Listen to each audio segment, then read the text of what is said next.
Paralyse का रिश्तेदार था मेरा, एक 45-40 साल का। वो बेड पे मतलब लेटा हुआ था 1.5 साल से। इन साहब से मिली और मैंने दवाई अपने मिस्टर पे यूज की, तो मैंने उनके लिए भी दवाई भेजी ताकि वे पूरी आस खो चुके थे कि हम तो उठने वाले ठीक नहीं होने वाले। उनको इतना अच्छा आराम है कि वे अब वहाँ से जींद से पानीपत ड्यूटी पर जाने लग गए अपने ऑफिस।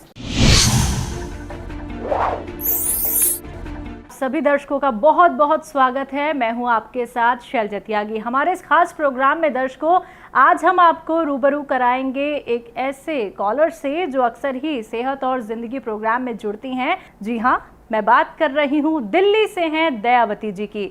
तो चलिए सीधे आपको रूबरू उनसे कराते हैं। दयावती जी, पहले तो बहुत खुशी हुई आपसे मिलके, क्योंकि अक्सर हम आपसे फ़ोन पे बात करते हैं, लेकिन आज आपसे मिलके हमारी पूरी टीम को, यानी कि सेहत और ज़िंदगी की टीम को बहुत खुशी हुई आपसे मिलके। तो आज मैं आपसे जानना चाहूँगी, आपकी परिवार में कौन कौन है, आपका पूरा जीवन क्या कुछ है, जानना चाहेंगे। मैम, मेरे परिवार में 5 सदस्य है। मेरा मिस्टर है, मेरी बेटी है, मेरा बेटा है और नाती है 7 साल का, और मैं हूँ। 5 सदस्य है। और मेरा मिस्टर रिटायर हुए हैं, डीटीसी से रिटायर हो रहे हैं 4-5 साल से। और बेटी बैंक में, स्टेट बैंक में मैनेजर है, और बेटा बम्बई में अपनी बिजनेस करता है। और मैं एक घरेलू लेडीज हूँ, अपने घर के काम संभालती हूँ। और मैं बचपन से हरियाणा में झज्जर के पास मेरी सैनियों की ढाणी है। दयावती जी, लोगों की मदद के लिए आप वक्त कैसे निकाल लेती हैं? क्योंकि एक तरफ अपना परिवार भी संभालना होता है, दूसरी तरफ एक सेवा का भाव आपके अंदर है कि अब जितने नुस्खे आपके परिवार के लोगों को फ़ायदा पहुंचा चुके हैं वो आप दुनिया भर में बांट दीजिए। तो ये वक्त कैसे निकालती हैं, कैसे सब कुछ मैनेज करती हैं? हाँ जी जी मैम, मैंने अपने घर के कार्यों के साथ साथ अपना टाइम निकाला। जो मैं आराम करती थी मैं वो नहीं करती, तो मैं लोगों की सेवा करती हूँ। और जो मैं थोड़ा टाइम इधर उधर जाके परिवार में बैठती थी, अपनी दुरानी जिठानी जिसमें भी, मैंने वो सब बंद कर दिया और मैं सेवा में लग गई। दयावती जी, कितने लोगों की अभी तक आप मदद कर चुकी हैं और कितने लोग आपके साथ जुड़े हुए हैं? हाँ जी जी मैम, मेरे साथ काफ़ी लोग जुड़े हुए हैं, जिनको कि बहुत इतनी बीमारी थी कि वे बेड पे पैरालाइज के का रिश्तेदार था मेरा, एक 45-40 साल का। वो बेड पे मतलब लेटा हुआ था 1.5 साल से। तो जब मैं भाई मतलब हकीम साहब से मिली और मैंने दवाई अपने मिस्टर पे यूज की, तो मैंने उनके लिए भी दवाई भेजी ताकि वे पूरी आस खो चुके थे कि हम तो उठने वाले ठीक नहीं होने वाले। और फिर मैंने उनको दवाई खिलाई, विश्वास दिलाया, और अभी उनको इतना अच्छा आराम है कि वे अब वहाँ से जींद से पानीपत ड्यूटी पर जाने लग गए अपने ऑफिस। दयावती जी, आपके मन में एक भाव आया कि लोगों की सेवा करनी चाहिए, ये आपकी अच्छाई है जिसको हम सलाम करते हैं। तो ये प्रेरणा आपको कहाँ से मिली कि लोगों की मदद करनी चाहिए? क्योंकि मदद हर कोई नहीं कर पाता है। आज के वक्त में अगर हम देखें तो हर एक व्यक्ति बहुत स्वार्थी हो चुका है। जी मैम, गिनती है इनकी, मतलब कितने ऐसे तगड़े बीमारी के लोग तो मैंने 20-25 ठीक किए हैं जी। जिनको रसोली थी बच्चादानी में, और ये गठिया बाव था, और पैरालाइज और गोड्डों के दर्द के तो मैंने 20-25 लोग ठीक किए हैं। वैसे मैं बचपन से, क्या है, मेरे घर में मेरे दादा थे, वे भी मतलब थोड़ी सी ये नीम की ये तोड़ के, छाल तोड़ के और किक्कर की वे झामर सी तोड़ के चूरन बनाते थे। मैं बचपन से वो भी देखती थी, वे फ्री में इलाज करते थे। और दूसरी बात, मैं भगवान से जुड़ी हुई हूँ, मैं भगवान की बहुत सेवा करती हूँ। और मैंने गुरु बनाए हुए, तो मैं अपने गुरु के वहाँ भी 2-2, 3-3 महीने जाकर सेवा करती थी लॉकडाउन से पहले। वहाँ से मुझे प्रेरणा मिली हुई है काफ़ी सेवा की, अंदर भाव था मतलब करने का। और फिर मैंने भाई साहब हकीम साहब से मैं जुड़ी, तो तब तो उनकी बात सुन के, तो मतलब जब मैंने टीवी खोला तो वे किसी को बता रहे थे कि भगवान से डरने वाले बंदों के साथ जुड़ना चाहिए, उनसे दवाई लेनी चाहिए, विश्वास करना चाहिए। तो वो मेरे दिल को छू गई। वहाँ से मुझे इतनी प्रेरणा मिली है अपना घर चलाने की भी, और संसार में रहने की भी और सबका इलाज करने की भी, और मेरे को बरकत भी बहुत मिलती है जब मैं करती हूँ तो भगवान मेरे साथ मतलब बहुत अच्छा करता है और पैसों में बरकत मिलती है मुझे। दयावती जी, आपकी कॉल वैसे कार्यक्रम में कैसे लग जाती है? क्योंकि हम अब आपसे सामने सामने बात कर रहे हैं तो उन दर्शकों की शिकायत भी दूर कर देते हैं, क्या पता वो भी ऐसे ही प्रयास करें और उनकी कॉल हर एक कार्यक्रम में लगे। क्योंकि ये जो शिकायत आ जाती है, दयावती जी की कॉल ही क्यों लगती है? क्योंकि हम भी सच्चाई से हर एक दर्शक को रूबरू कराना चाहते हैं। ऐसा ना हो कि दर्शक ये सोचें कि कहीं हमारी कोई पर्सनल कॉलर तो दयावती जी नहीं है जिनकी हर एक प्रोग्राम में कॉल लग जाती है।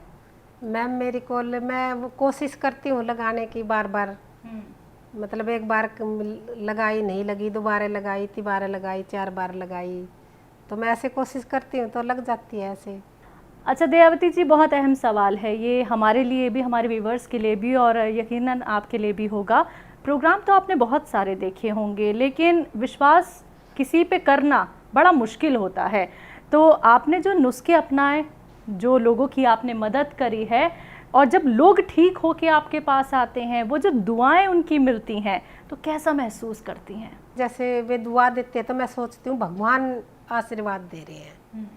और जब मैं किसी को तकलीफ में देखती हूँ रास्ते में तो मैं उनको रोक कर पूछती हूँ कि आप ऐसे चल रहे हो, क्या आपके गोड्डा में दर्द है या कोई सर्वाइकल है या कोई चीज़ है, मैं सबको पूछती हूँ। हालांकि पहले मैं राम राम करती थी, चलती बनती थी, अभी मैं सबको देखती हूँ तो पूछती हूँ और उनको अपनी तरफ से भी दवाई दे देती हूँ कि आप खा लो, आराम आ जा तो आप देख लेना और मंगा लेना। फिर वे पैसे पूछते तो मैं कहा आप खा लो, पैसे हो तो दे देना, नहीं आप खा कर आराम करो, अच्छे से अच्छे रहो।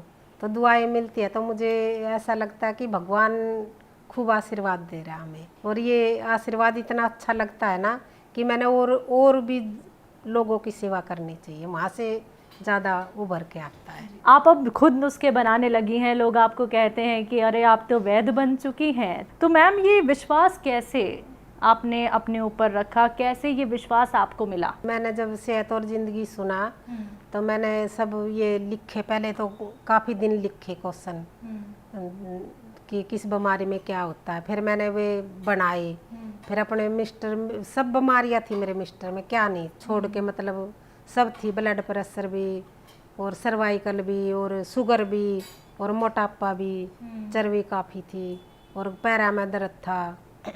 तो मैंने उन पे सब दवाई आजमाई वहाँ से मंगा के। पहले तो मैं पूरी मार्केट में घूम के आई तो सब कोई हंसता था कि नमक जैतून क्या होता है, सिरका क्या होता है, सब ऐसे बोलते थे, कभी मिले तो हमें भी देना, ऐसे बोलते थे। फिर 15-20 दिन घूम घाम के फिर एक दिन मैंने फ़ोन करके मिला लिया तो उन्होंने बताया कि हमारे यहाँ भी मिलता है, तो मैंने ऑर्डर करके सब मंगाया, फिर मैंने सब बनाया, इनको खिलाया अपने मिस्टर को, तो ये काफ़ी ठीक हो गए। 4-5 दिन में ये ऐसे चलने लग गए कि तकलीफ है नहीं, उठ कर एकदम चल देते थे, नहीं पहले रोते थे, चिल्लाते थे, उठ कर पानी भी नहीं पी सकते थे। तो फिर काफ़ी आराम हो गया। तो फिर उसके बाद मुझे इतना विश्वास हो गया ना, हाँ कि दुनिया में जो चीज़ बनी है तकलीफ, उसके लिए भी कोई अच्छा है हमें नुस्खा बताने के लिए, और वो भी बहुत सस्ते। मेरा नाम महेंद्र सिंह है जी, मैं नारपुर गांव में रहता हूं दिल्ली में, और रिटायर हो रहा हूं मैं, डीटीसी में नौकरी करता था जी। मेरे गोड्डे ख़त्म हो गए थे और मेरी जो है नी दिल की नसें रुक गई थी, छाती में दर्द रहे करदा। मेरी पत्नी ने सुलेमान जी से मुलाकात हुई टीवी पे, इन्होंने दवाई मंगाई, मुझे हार्ट अटैक का कोई ख़तरा नहीं, मेरे गोड्डे भी बिल्कुल ओके हो रहे हैं जी, मुझे कोई तकलीफ़ नहीं।